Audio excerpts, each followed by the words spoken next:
Salut, tu vas bien? Je pense que tu seras d'accord avec moi si je dis que dans le sport, un bon commentateur ça fait quand même une grosse différence sur l'ambiance d'un match, d'une course ou peu n'importe. Le sport, c'est une des rares disciplines qui parvient à rassembler les gens derrière un objectif commun. C'est vecteur d'émotions incroyables et un bon commentateur doit savoir vivre et décupler ses émotions pour faire vibrer le public avec lui. Ça donne parfois des réactions cultes et je te propose qu'on revoie ensemble 10 fois où les commentateurs sportifs ont craqué. Installe-toi bien, on commence tout de suite. Si je vous dis commentateur sportif français, il y a de fortes chances pour que vous pensiez instantanément à Oui, là-bas. Thierry Roland. Ah ouais. Facile, il est sur la miniature en plus. Commentateur mythique du football français, il était animé par la passion et il faisait vivre des émotions fortes aux téléspectateurs, comme bien sûr lors de la finale de la Coupe du Monde 1998, remportée par les Bleus. Tout le monde s'en souvient, c'est culte, mais on se le repasse juste pour le plaisir. Et c'est fini. L'équipe de France est championne du monde.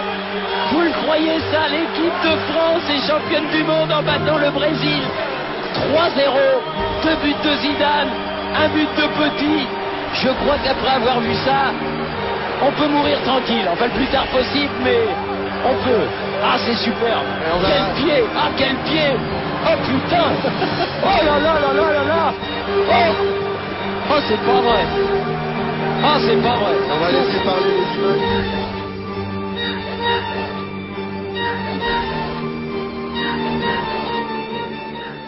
Toujours en foot, toujours en Coupe du Monde, nous sommes cette fois le 27 juin 2006 et la France rencontre l'Espagne en 8ème de finale de la compétition. Les Bleus sont menés 1-0 et cette fois-ci c'est Thierry Gilardi qui va nous offrir une pépite lors de l'égalisation française. Vieira, oui pour Ribéry qui va arriver devant Casillas. Vas-y mon petit. Il est dedans. Le premier but de Ribéry avec l'équipe de France et les Bleus qui égalisent un but partout. Il est génial le môme. Comme dit le proverbe, jamais 203, alors on se retrouve une dernière fois en Coupe du Monde de football pour le commentaire sportif qui a le plus marqué les esprits ces dernières années. Vous savez duquel je veux parler. Il est signé Grégoire Margoton, rappelez-vous, c'était le 30 juin 2018, c'était contre l'Argentine, c'était fou. Les Argentins qui descendent plus bas, qui sont un petit peu plus compacts. Ouais, c'est passé dans le dos le centre, Doukas. Allez, second poteau, Pavard. Benjamin Pavard. Oh, il nous fait une nacho. Non, ce n'est pas une nacho, c'est une Pavard. Et ça permet aux Bleus, sur cette frappe somptueuse, de recoller de partout. Quel match. On quitte les crampons pour rejoindre les pistes du championnat d'Europe d'athlétisme de Barcelone. Nous sommes le 28 juillet 2010 et Christophe Lemaître s'apprête à remporter le titre sur 100 mètres pour le plus grand plaisir de Patrick Montel. Allez, c'est parti, Christophe Lemaître qui est un peu resté dans les stats alors que c'est Chambers qui est parti très fort avec Marc Louis Francis. Allez Christophe, faut venir mon garçon. Oui, tu vas le faire. Tu es champion d'Europe. Christophe Lemaître, champion d'Europe. Alors qu'il était parti très mal, il est revenu sur les Britanniques. Il est champion d'Europe. Retour sur le terrain des amoureux du ballon rond avec Omar Da Fonseca. Connu pour ses réactions surdimensionnées, notamment lors des buts de Lionel Messi, il est souvent l'auteur de commentaires drôles et décalés dont lui seul a le secret. Ce jour-là, le FC Barcelone rencontre le FC Séville. À la 23e minute de jeu, alors que le Barça a l'occasion de prendre l'avantage sur un coup franc de Neymar, le ballon longe la ligne de but et Gérard Piqué ne réagit pas suffisamment rapidement, permettant ainsi à un joueur adverse d'intervenir. Cette occasion manquée surprend le commentateur qui nous offre alors une nouvelle perle. C'est pour le Brésilien, le tir brossé de Neymar, ça file devant la ligne de Sergio Ramos. Qu'est-ce qu'il fait piquer? Mais il est malin. Incroyable. Non mais est-ce qu'il fait piquer? Il faut qu'il se jette, il faut la souffler, même avec un coup de soufflage. Mais oui, il va rouler. Il a voulu, je pense qu'il a voulu pas là. Il doit s'arracher. Mais bien sûr, mais je sais plus, avec... Normalement, incroyable. Regardez, il ne rentre pas, non. c'est dingue.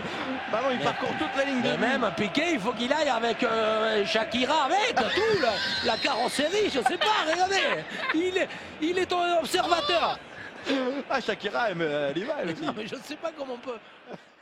Je vous ai dit tout à l'heure que Thierry Roland aimait transmettre ses émotions aux téléspectateurs. Mais toutes ces émotions, la joie comme la colère. Ce jour-là, nous sommes le 9 octobre 1976, la France affronte la Bulgarie lors des éliminatoires de la Coupe du Monde 1978. À 3 minutes de la fin du match, qui restera célèbre pour son arbitrage controversé, l'arbitre du jour, Yann Foot, accorde un penalty en faveur des Bulgares sur une faute imaginaire du défenseur français Maxime Bossy. Énervé par cette décision, Thierry Roland ne mâche pas ses mots, allant jusqu'à insulter l'arbitre en direct à l'antenne. Un petit craquage qui sera resté dans les mémoires.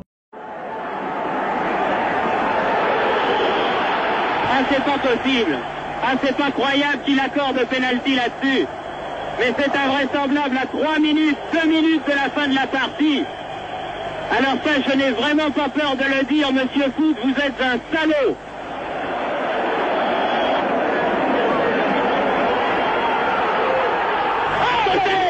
À côté, eh bien, il y a un bon Dieu, croyez-moi.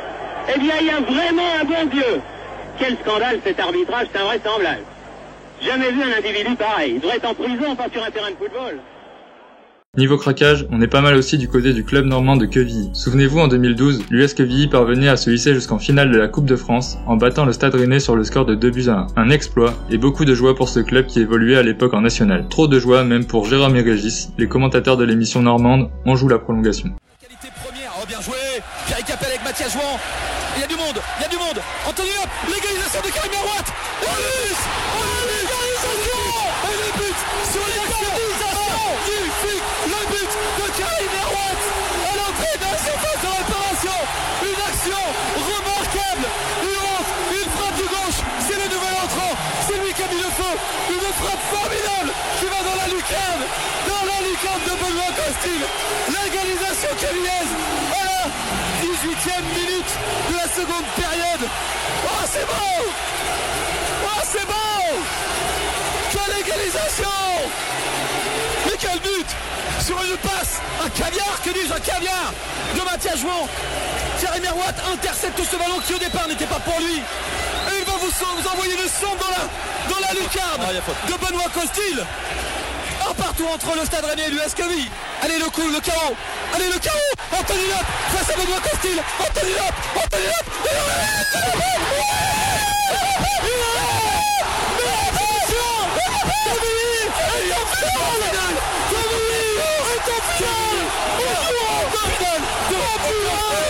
Mais quel but!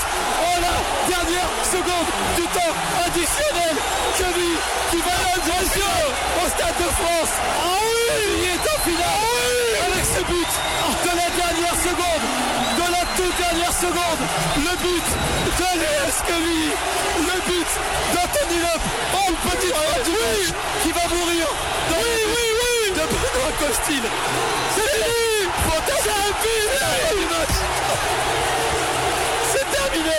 Ils sont en finale de la Coupe de France. Du côté des circuits de Formule 1 aussi, le rythme cardiaque s'accélère pour Julien Febvre, surtout lorsque Pierre Gasly, un Français, est sur le point de remporter un Grand Prix, ce qui n'est plus arrivé depuis plus de 24 ans. C'était il y a quelques semaines, le 6 septembre 2020, lors du Grand Prix d'Italie. DRS ouvert, l'accélération vers Ascari, ce sera pas avant Ascari, ça ne peut qu'être après. La chicane d'Ascari, il faut encore tenir. Allez Pierre, il faut tenir jusque dans les derniers instants. Il reste la parabolique tout au bout là-bas. Elle est loin, elle est infiniment loin cette parabolique. Écarte-toi, ne le laisse pas t'aspirer. Il se met à l'intérieur, il fait de la récupération d'énergie pour essayer de sortir de la parabolique. Elle est presque là, cette victoire. Accélère. Oui, il va aller la chercher. Ne lâche pas. La victoire de Pierre Gasly. Il l'a fait. Victoire de Pierre Gasly. Victoire d'AlphaTauri. La victoire française.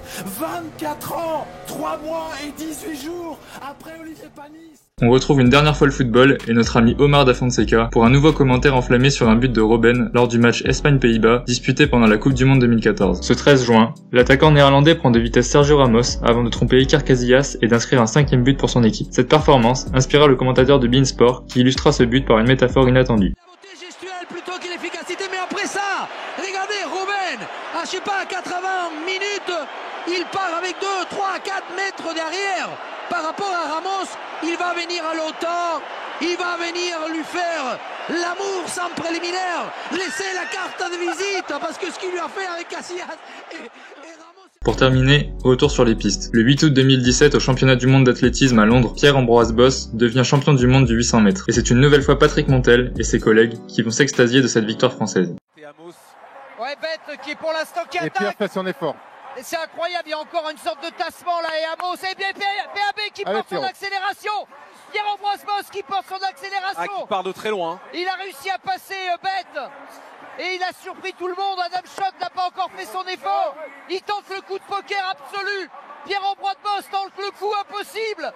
Il est parti devant. Allez Pierrot. Allez Pierrot. Allez Pierrot. Oui. Allez. Pierrot. Il va être champion du monde. Champion du monde. Champion du monde. Exceptionnel. Champion du monde. Pierre-Ambroise Boss. Quelle histoire. Il l'a. Incroyable. Quelle course. Incroyable. Ah, je pensais pas vivre ça un jour, mais qu'est-ce qu'elle est belle celle-là. Allez, une petite dernière en bonus pour la route. Si nos chers commentateurs nous font souvent vibrer par leurs réactions ou leur franc-parler, il arrive également qu'ils soient pris de fou rire en plein direct. En même temps, en 2000, lorsqu'un athlète qui ne sait pas bien nager se retrouve à disputer seul le 100 mètres nage libre des Jeux Olympiques de Sydney suite à la disqualification de ses deux adversaires, difficile de faire autrement. Un nageur du Tadjikistan, Je l'ai vu en direct. un du Nigeria et un de la Guinée équatoriale. Il a un petit peu de mal à mettre ses lunettes, visiblement pas très habitué. Ça vous fait marrer, vous. En natation. Je me demande s'il a déjà mis les pieds en eau, ce garçon. Faut peut-être prévoir une bouteille d'oxygène au cas où. Et oui, à faux départ, ils sont tous les deux disqualifiés.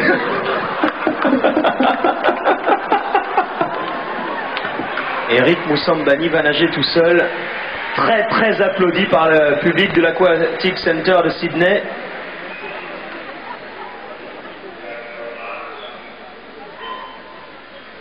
C'est inédit comme image. Alors, regardez un petit peu, c'est un style évidemment assez peu académique. Excusez-moi Eric. Alors, il nage la tête hors de l'eau, tout comme un nageur de water polo, c'est...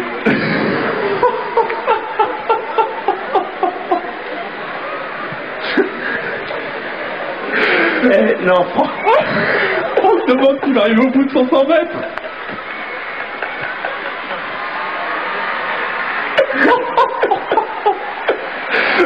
Attention au virage. Ouais, mais...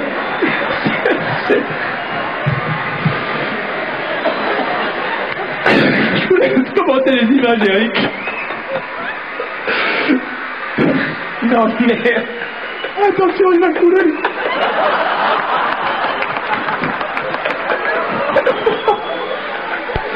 Ah, c'est terrible, il sait pas nager, c'est terrible.